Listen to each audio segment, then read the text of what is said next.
Yanıma gelsene, ömrüm tapdym bersene, soruma cevap versene, büyüme hawa diysene. Aşk boldum goni sesine, Alyp Ashyk goren dessime. Yzymyzdan yetsinler, Yetip bilseler. Sevmeyen yetmeyan tayym, sen uchin hemme zada tayyn. Sensiz bana yok aydayın. Söygün yolu bilyen kıyın, hak kıyın ise ayrıtın. Bedeli sevmeli, ellele sonuna Chenli. Söygün yolu bilyen kıyın, hak kıyın ise ayrıtın. Bedeli sevmeli, ellele sonuna Chenli.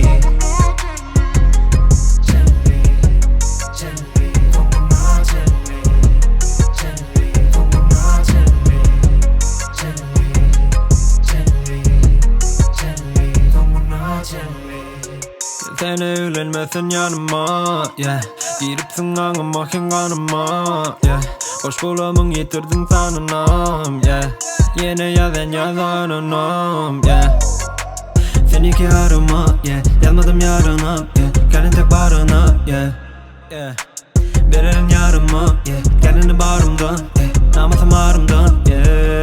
Sevmeyen yetmeyan tayym, sen uchin hemme zada tayyn.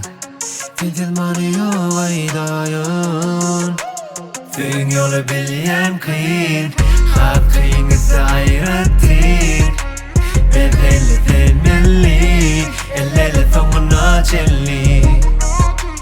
Söygün yolu bilyen kıyın, hak kıyın ise ayrıtın. Bedeli sevmeli, ellele sonuna Chenli.